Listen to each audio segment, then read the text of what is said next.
Saudi Arabia of 2001 and Saudi Arabia of 2023 is this big sea change in everything. Biggest challenge here I do face in terms of the upward mobility within Saudi. It's a bit restricted. Every expert's life is linked with iqama. Here it is called iqama. If iqama is renewed, we can live. If it is iqama is not renewed, you have to leave. If you're getting 100K in Canada, you can expect maybe 130, 150 or 40K tax-free. Choices were not as good as used to be because American school is one American school here.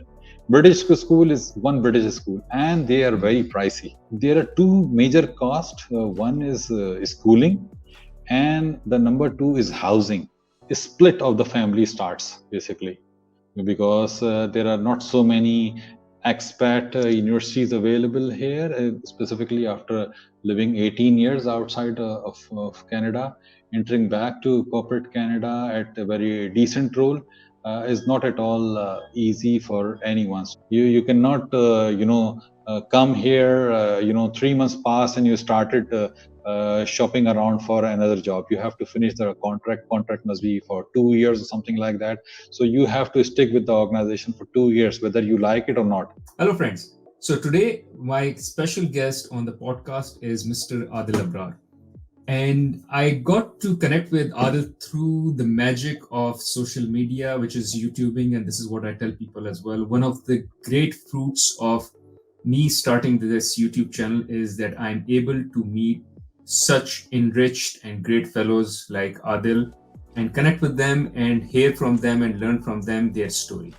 Now, here, the special story that Adil will share with us is about reverse immigration. I've been talking about on my channel with regards to immigrating to Canada. I immigrated to Canada myself. I settled there. And there are numerous people I coach, advise on how to immigrate to Canada. With Adil, the special story is the second end, which is he did immigrate to Canada. He did immigrate to North America for that matter. But after living for a couple of years, after getting his citizenship, he moved back to Middle East. And this is something very rare, or at least rare for me. And this is what we want to learn from him, his experience coming to Canada, settling there, and then what made him decide to move back to Middle East, and how was that experience, and what was the decision-making process like. I will highly urge that you stay tuned till the end of this video because Adil has some very great advice and nuggets to share for anyone who's going through this question of whether they should move to Middle East after moving to Canada. So go about reverse immigration. So make sure you stay tuned throughout this video because this video is full of amazing advice coming from Adil. Now let's get rolling into the video. So anyways, before going into all those details, Adil, I will pass on to you, and if you can just introduce yourself, tell us about your journey, and then we will take it from there. Thank you, Behrouz, for giving this opportunity for me on your channel. Yes, as far as my journey is concerned, it's a unique journey. Of course, everybody in this world has his own journey of his from the personal and professional perspective. So I carry both my personal and professional perspective, both the journeys together with myself. Just born, raised, married, educated in Pakistan, Karachi. I started my work with ABN AMRO. I started just before Pakistan detonated nuclear bomb in 1998. So it all happened in front of my eyes. I was working for financial institutions department, and we were directly connected with New York and Singapore. So all of a sudden, we just got to know through Reuters and Bloomberg that India detonated, and in response, Pakistan also detonated 5 on May 28th of 1998, I believe. So yes. So all of a sudden, the economy was not doing great even that time, and all of a sudden, the whole world put restrictions on Pakistan, and there was a dollar freeze, and economy went down towards south. So back then I thought, like, if this is the happening in Pakistan, so I could not see my bright future for my career. So I thought, to leave Pakistan and to see somewhere else legally, where I can go with my family and my daughter and my kid, 4-year-old. People were giving me some information that, okay, you can take the visa of America and go and then slip out in the system and then use and stay there illegally. But I said, no, I'm not going to do that. So that was the only option for me to back then, to apply for Canadian immigration. And that's also a little bit journey for me to apply for Canadian immigration, because back then there was not so many outlets or so many YouTubers or Google was available in 1999 or 2000. So what I used to do, and I didn't have enough money, because a lot of consultants were charging $7,000 or $10,000 just for their consultation fees. So I used to go to the consultants and ask them various questions and get some kind of a feedback, and then create something from my discussion with them. Then finally I get to know that, okay, what's the entire process. And one of my other friends, he was also applying back then with me. He also assisted me, and we applied. And I was in a bit hurry to apply and leave Pakistan. So what we did, we applied through Hong Kong. And because it was back then, it was assumed that Hong Kong visa processing is 3 to 6 months, but somehow it took another 2 years. And though those 2 years, I was in limbo, that, okay, we were not buying any home, we were not purchasing any capital expenditures. Everything was on hold, that, okay, we have to leave. So that was kind of a wait and see kind of a moment. But anyway, somehow our call to immigration came. We were delighted. Myself and my wife went to Hong Kong. We did our interview, medical, and all those things. And then finally we decided to leave Pakistan on September 7th. Few of my other friends were already applied there. One of my friend was already there, I believe 3-4 months earlier. And since back then there was nobody was for me, so that I had to stay in a hotel or motel. In fact, I asked one of my friends to make an arrangement in a hotel for me for 15 days, because I could not stay with anyone else, because I didn't know anyone in Toronto. So he booked a hotel or motel for 15 days. I reached there on 7th of September, and suddenly what had happened, something unique. It changed the whole world. On September 11th, just right after 4 days of my arrival to Toronto, I was sleeping and just adjusting with the new norms and adjusting my jet lag and all those things. I received a call from my friend who was there. I believe 6 months earlier. He just gave me a call in my hotel room in the early morning.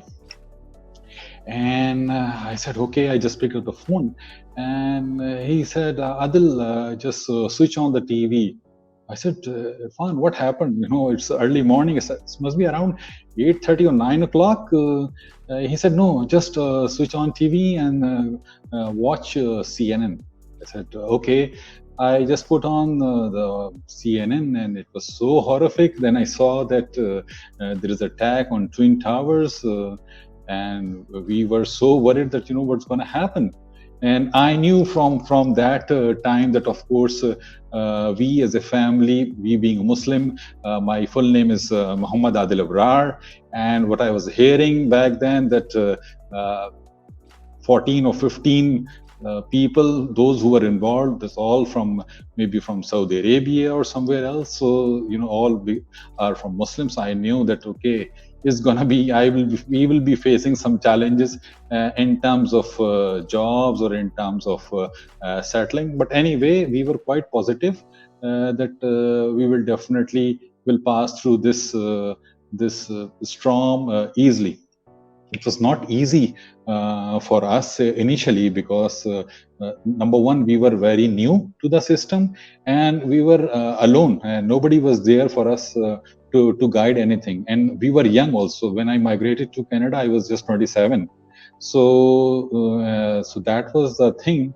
But anyway, it took me another 3 to 4 months, because back then all the jobs were frozen, and a lot of employers were not hiring back then, due to one reason or the other, because of the economic situation there, because of the terrorism and all those kind of things. So it took me another 4 months to start my career to one of the banks on a contractual slot.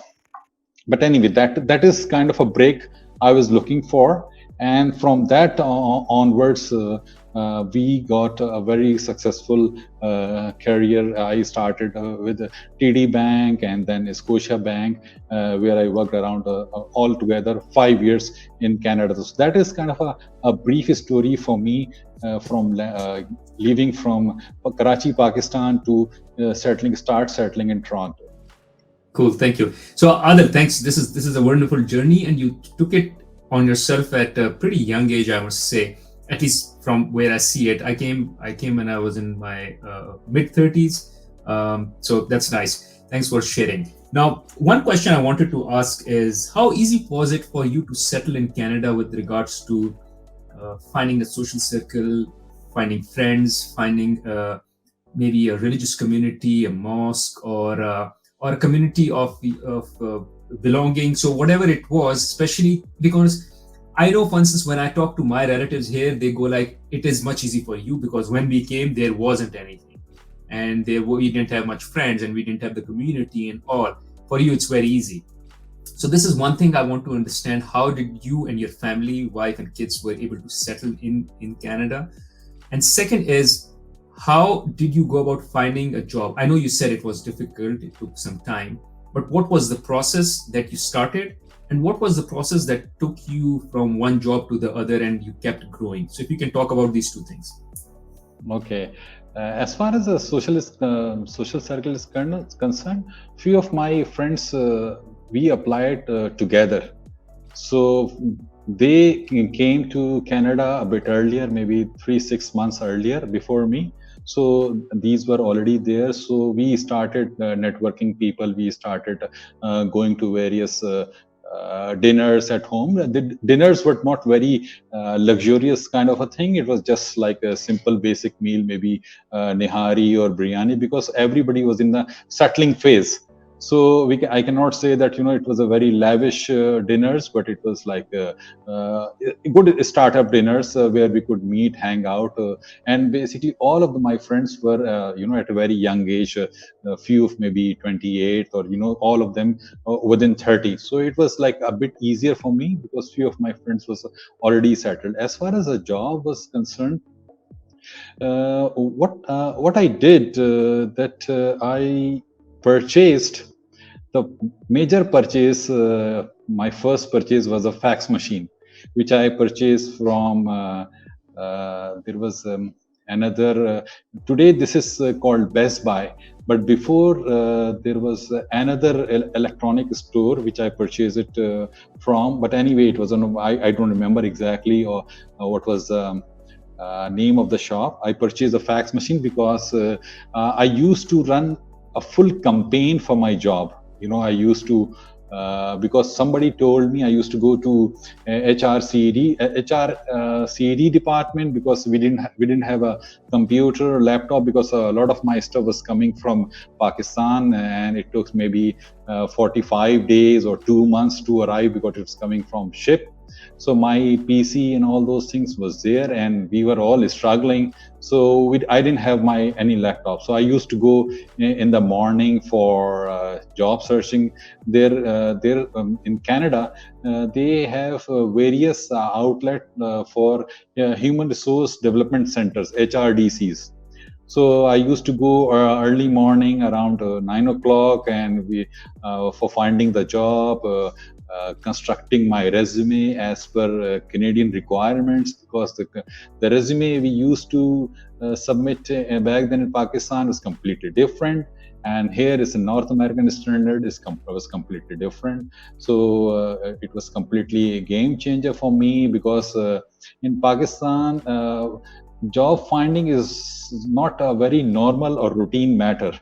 We find jobs by various phone calls or various connections or something like that. But here is completely different, because you have to really apply for a job, wait for the recruiter or the hiring manager call, and they go for interview and another interview.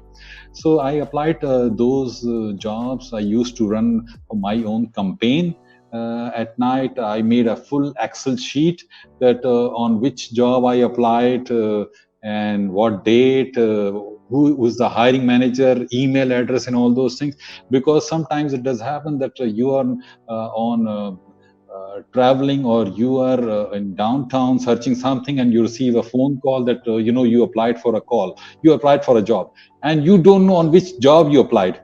So I used to ask that, okay, from where you calling, so get a connection that, okay, what to do. So he or she could say that, I'm calling from Best Buy, or then I remember, oh, okay, what type of resume I sent. It's kind of a customer service resume, or it is kind of financial analysis resume, some things like that. Because I have been applying left, right, and center on all the jobs, because I just wanted to have something in place. So I was applying every job wherever I could see that I could fit in. So anyway, so I got a job. I got a recruiter called me. He said, there is an opportunity within Scotia Bank. It was initial startup level job. It was not a very high flying. I said, okay, I'm available. No, it was with TD Bank, first TD Bank. Then I went there. I believe they hired 28 or 30 people. They hired 30 people altogether. And I was on that recruiter's payroll. I was working there. I believe 3 to 6 months. I worked with that bank, TD Bank. All of a sudden, my manager came, and I said, back then people used to call me Muhammad in Toronto. Everyone used to call me Muhammad. He said, Muhammad, Wendy, the person I was replacing, she was on medical leave, or accidental medicals or something like that, and she's returning. I said, come on, you hired 30 people and only Wendy is coming. Oh my God, and she said, she said, yes, she's coming, and this would be your last week. This will be your last week, and you can find some other alternative for your job. I said, okay. I prayed to the God. I said, what's happening with me? Because why, God chose me for that perspective. The TD Bank hired 30 people, and then why me? And I was just quite happy that, okay, I finally got a position in the financial sector, because the financial sector seemed to be not very easy to enter. And since I have a background with banking, so my first choice was always to be a banking industry. I said, okay, no problem. Then after a week, after 15-20 days, I received another call from another recruiter that, hey, Muhammad, what are you doing? I said, okay, I'm looking for a job. He said, okay, you are available? I said, yes, I'm available. He said, okay, let's go to Scotia Bank. He set it up that appointment with the Scotia Bank, and I was hired there, in Scotia Bank. And down the road, believe me, after 3 months, when I initially with first 3 months with the recruiter, I was on the payroll of the recruiter. After 3 months, the banks told me that, hey, Muhammad, why don't we hire you directly rather than going for recruiter? It will be again contractual, but we would like to hire you directly. I said, okay, fair enough. It's a one step ahead for me. So they offered me direct bank contract. So I started contract with the bank. And after 6 months, since I started 6 months, so I was eligible to apply internally within the bank. So it was their policy that if you are in the payroll with the Scotia Bank, you can apply the internal jobs, even if it is contractual or a permanent position. I was eligible. So then it was a time for me to start applying. So I was keep on applying every day, 6 7 jobs to, and I used to visit on my manager's room because they need to sign off on wherever I apply. And he said, "Oh, really? Are you so eager to apply? In so many jobs?" I said, "Yes." And then after maybe another 3 months, I got a permanent role within Scotia Bank as an analyst. So that was a thing, and I would ask my countrymen or the new job seekers that they really need to run the campaign for themselves, and they really have to apply, because I believe finding a job itself a biggest job, and it's an unpaid kind of a job. I completely agree, and thanks for saying that. I say that as well. There are people who go like, just be yourself in the interview. Just be. I say no. This is not how it works. It's a task. It's a job in itself, and you said it exactly that. So thank you. Now I would like to move into your journey with regards to going back to Middle East. And before we go into that, I just have a call out for everyone who's watching. In case you're new to this channel, please don't forget pressing the like button and also subscribing. This keeps me motivated. Second, it also notifies you as soon as I put a new content on the channel. On this channel, I post content pertaining to financial and career success for early and mid-career professionals. One additional thing, in case you want me to continue making unbiased content, you can support me on patreon.com. I will leave the link to patreon.com in the description of this video.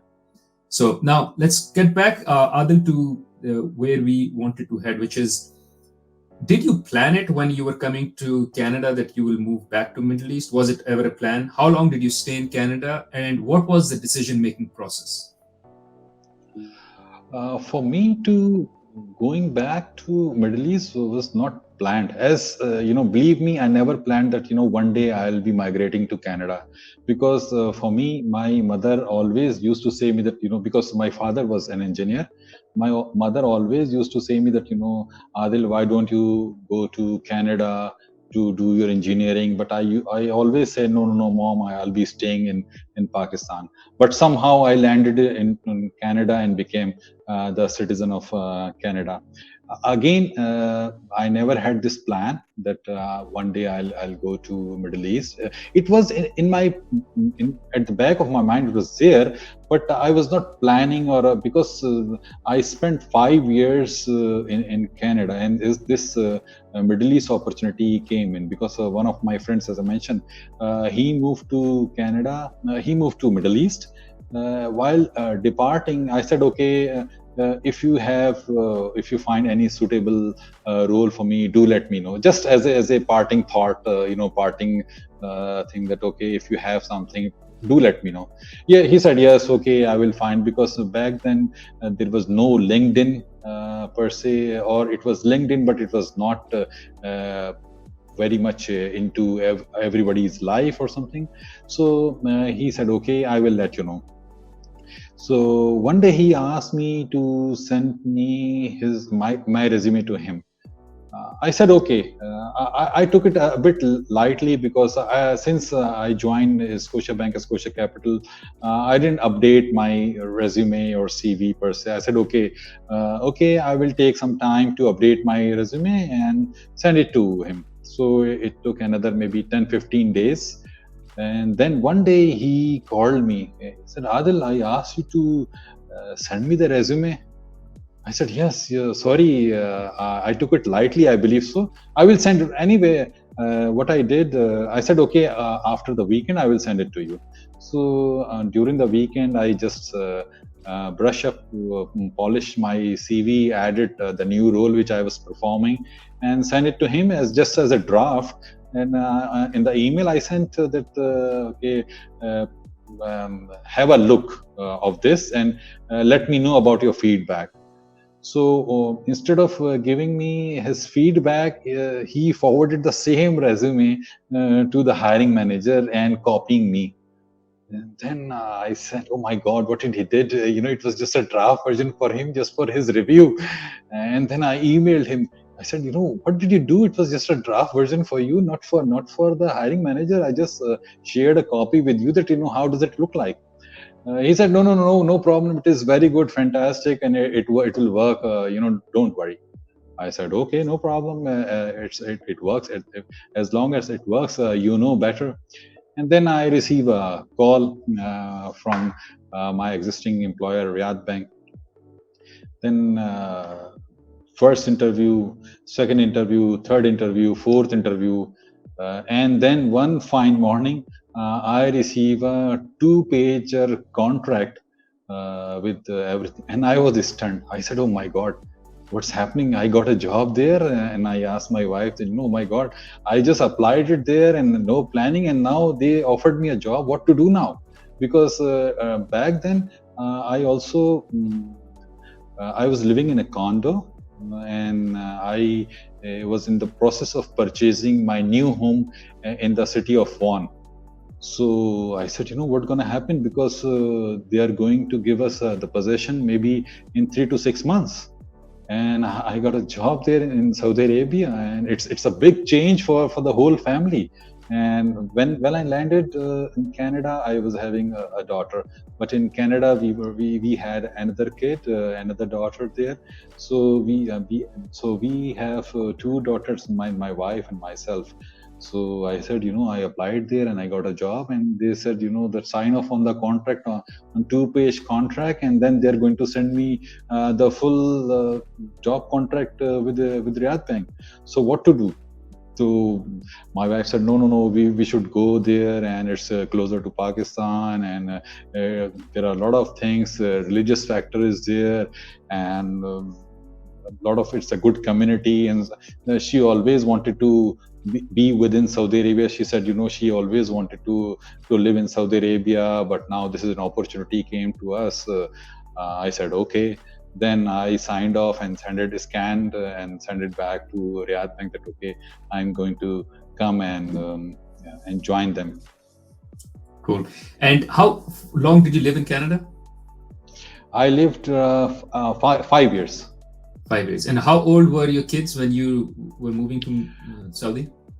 My elder daughter was 8 and younger daughter was 3. Okay, cool. So good, thank you. This is amazing. Now, how easy was it settling in Saudi Arabia? I would assume it's a lifestyle change, right? And especially Saudi today is very different from the Saudi back then. So I can still imagine finding it easier to move to Saudi maybe and live now because of the new change, the Vision 2030, I think they have, and all. But back then it was very different. So how easy or how challenging was it for you to settle into Saudi coming from North America?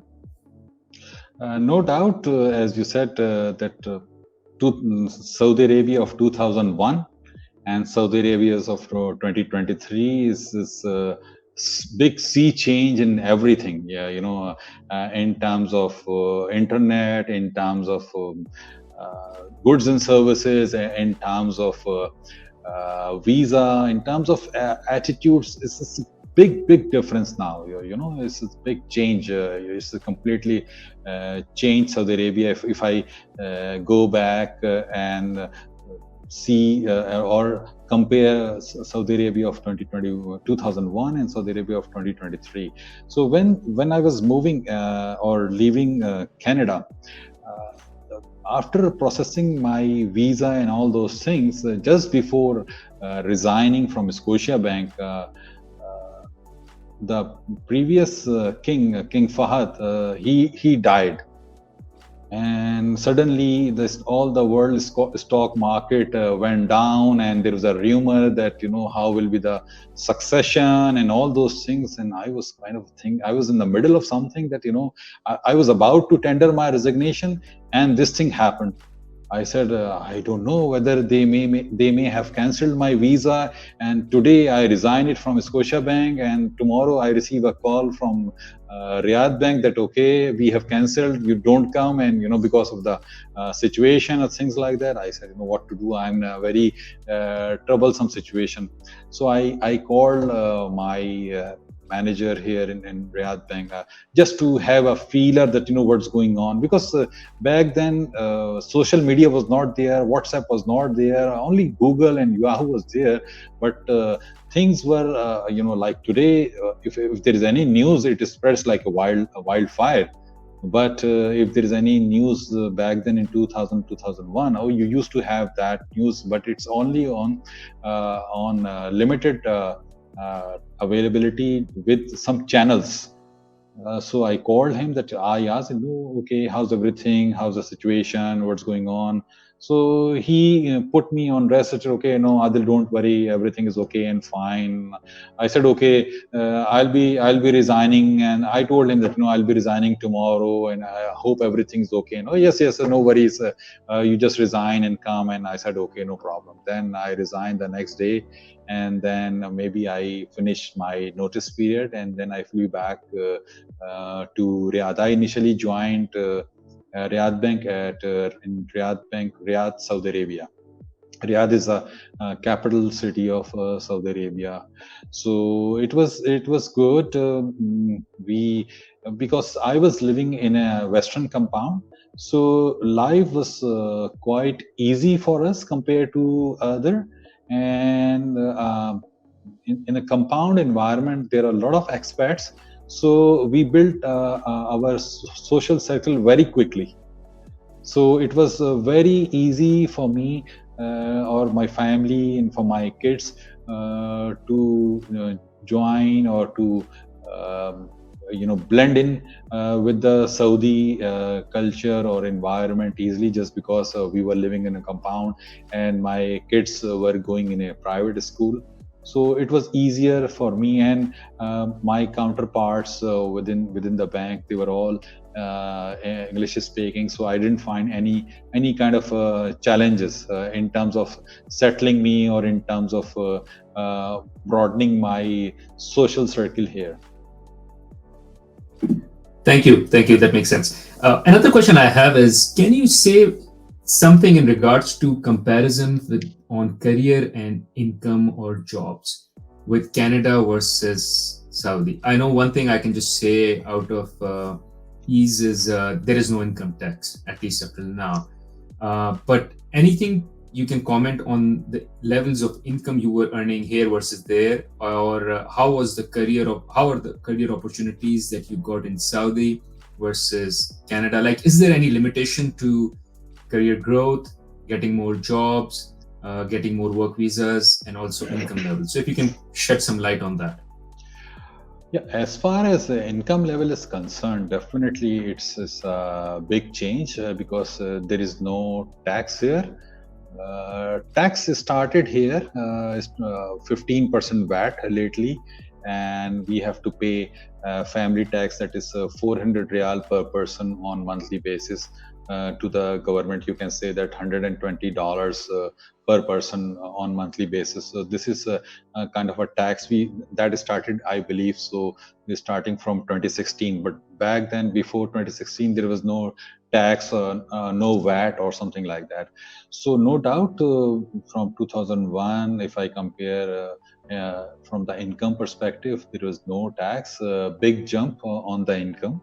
However, the biggest challenge here I do face in terms of the upward mobility within Saudi, it's a bit restricted, because there is always a drive for them to promote their local nationals. So they hire us. At sometimes give us salary raise, but in terms of promotion and all those things, they said,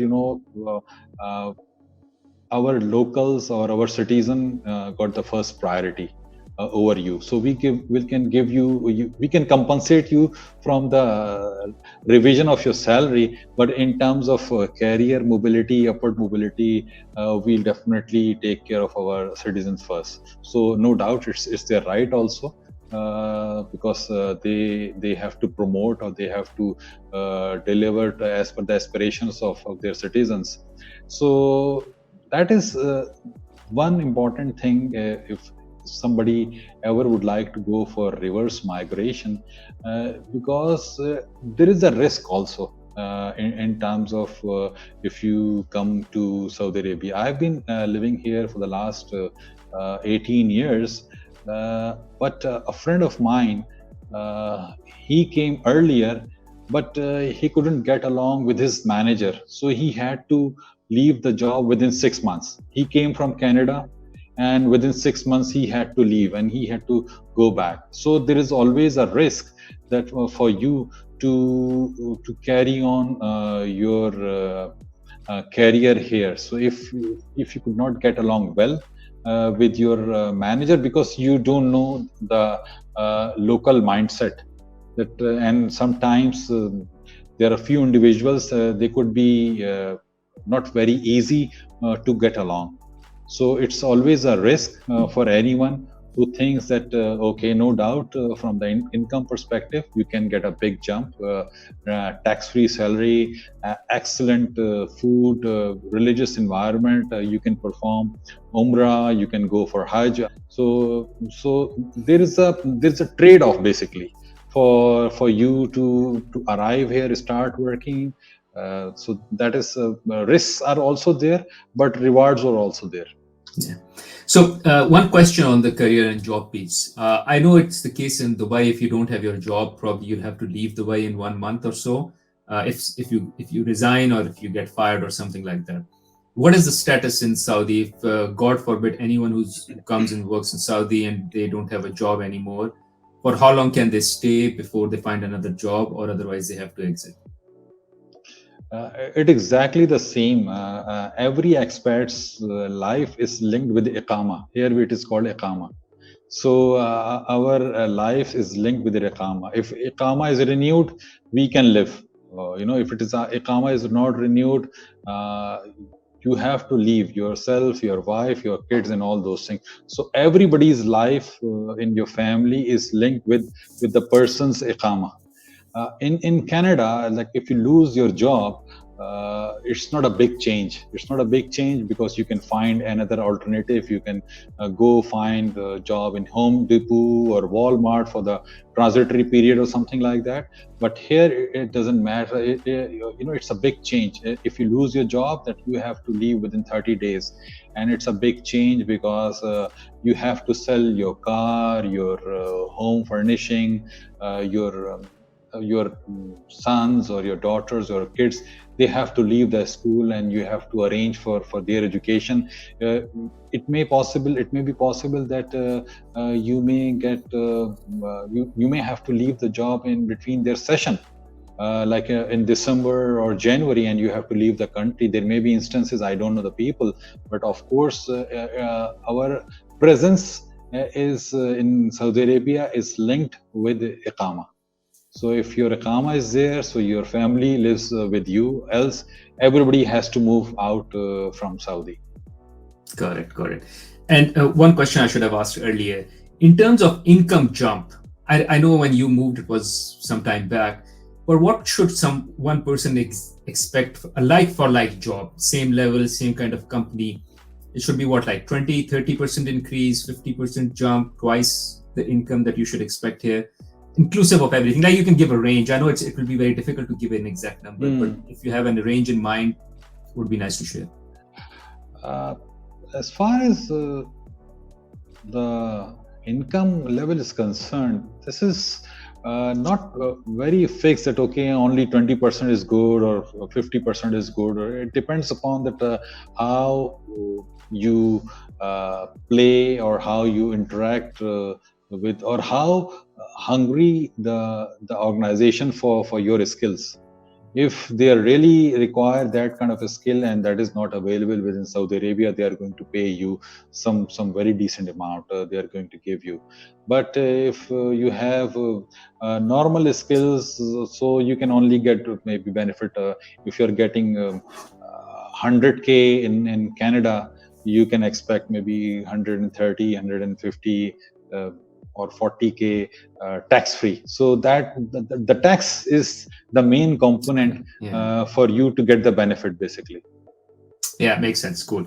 Thank you. So now let's move into the question that at least I in my circle ask or discuss a lot, which is schooling.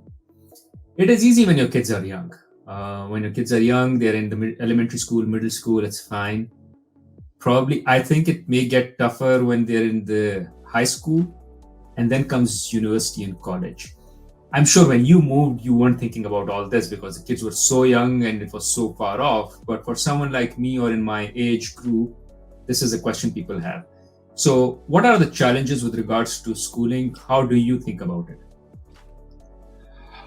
Yeah, Behrouz, when I moved in 2005 in Riyadh, so schooling, as far as schooling is concerned, when you are in Dubai, you have a variety of options available. Like if you want to send to your kids to American curriculum or British curriculum, you have variety of some schools may be charging 35,000 dirhams, or some school charging 50,000 dirhams, some school charging 60,000. So you have variety, but all of them following American curriculum. But when I moved here, the choices were not as good as used to be because American school is one American school here. British school is one British school, and they are very pricey. No doubt about it, they are very pricey. And Pakistani school. So you need to find out, that where you would like to send your. Or there was a few other local English medium school, but they were very much focused to the local syllabus or something like that. If you would like to send your kids to these schools, so there was not of big variety for us back then in Saudi Arabia in 2005. So we started with the British curriculum, and then within few years' time, I started sending my daughters to American school in Riyadh, and that was the only one. And it's very pricey. It will cost you arm and a leg if you would like to send, your kids to either British international school or American international school. There are two major costs. One is schooling, and the number two is housing. There are a lot of housing available here, but somehow, definitely, if you like to move back from North America, so definitely would like to stay in compounds or in expat compounds where you can socialize freely with other family members or with other families, or your kids could easily talk and freely walk in the compound. So there are two major costs. One is compound, and the other one is schooling.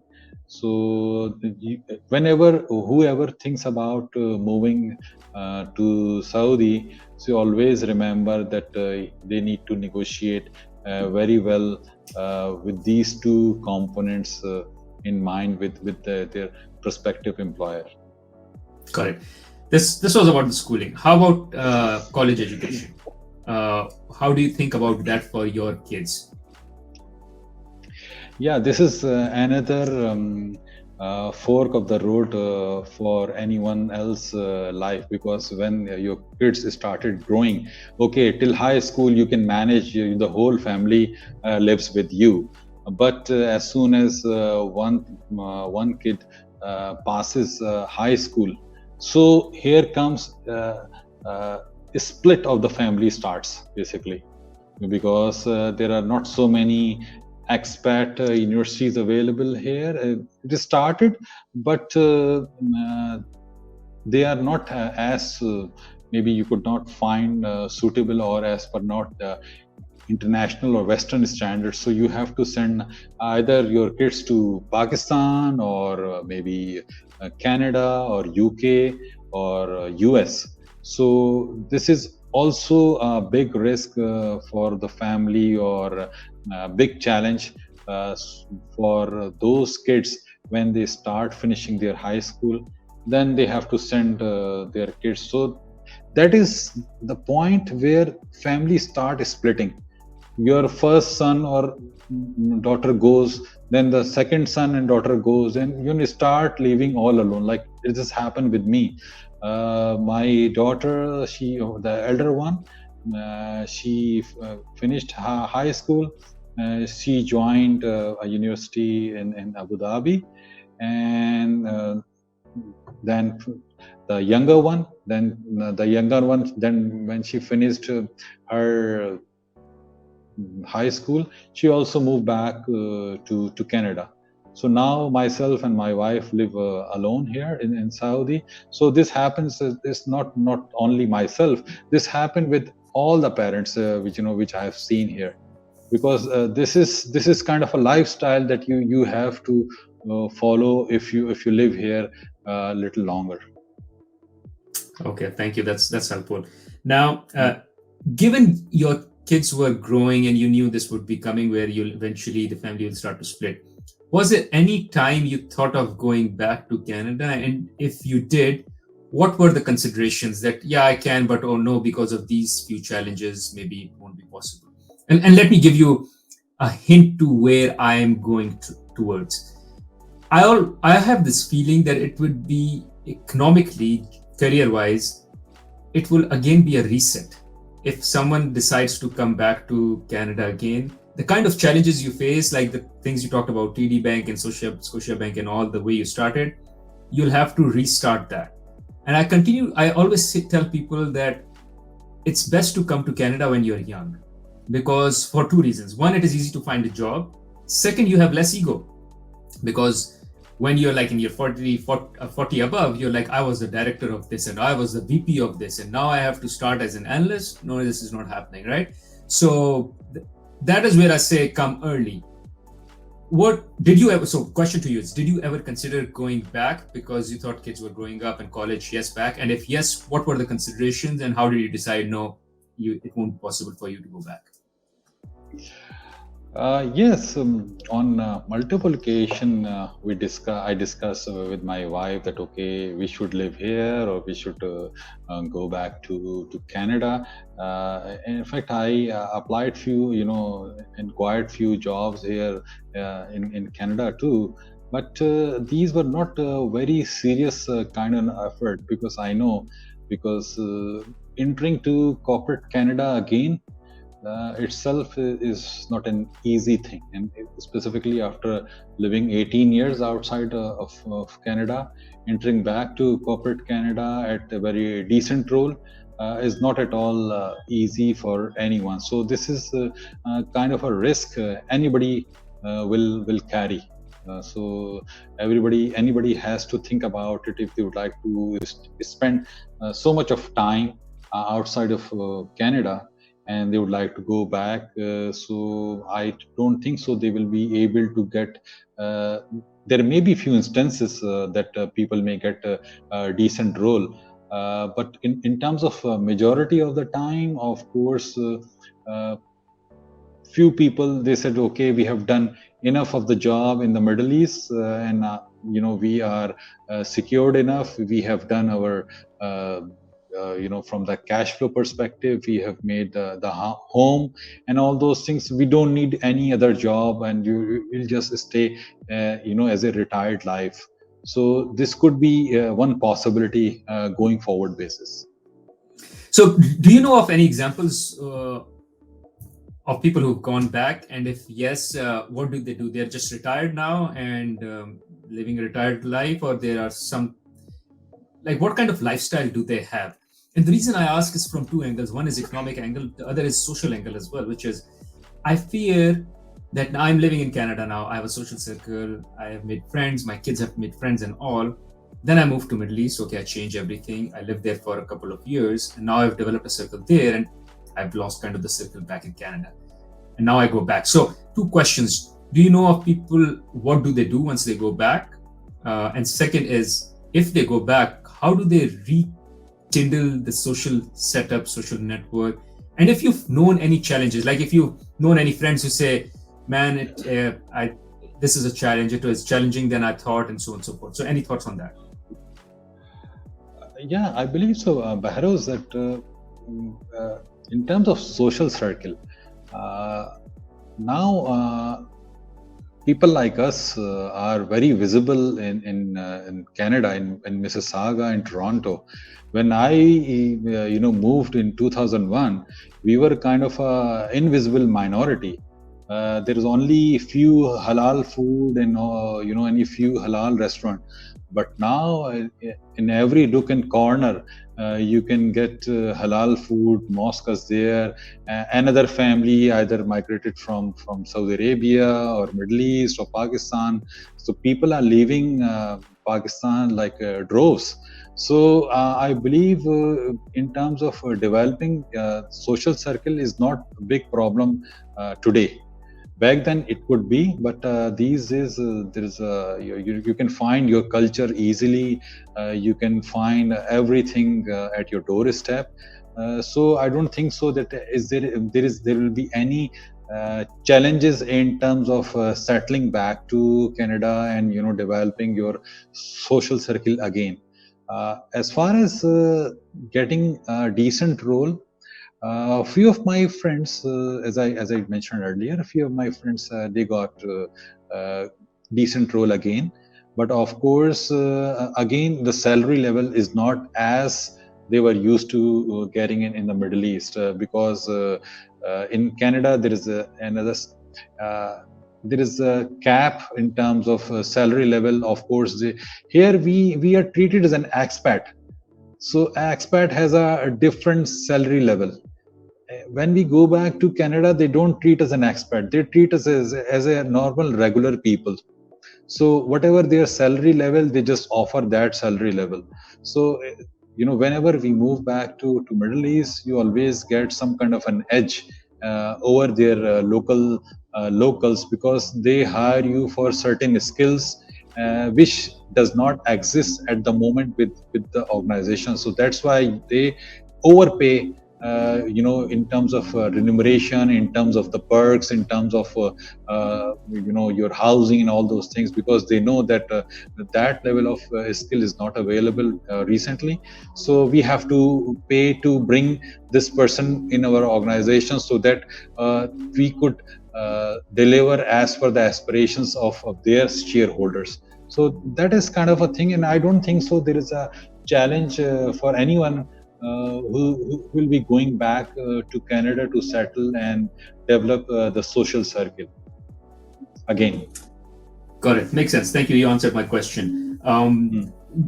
Now, I've taken a lot of time from you, so I just have one last question before we move towards the end, which is any advice for people who are considering coming from Canada and doing a reverse immigration in terms of what to consider, age, family, moving back, moving in. So I know you've spoken a lot of things, you've given a lot of great advice as well, but if you can kind of sum it up, and if there is something that you missed, maybe you can just mention that.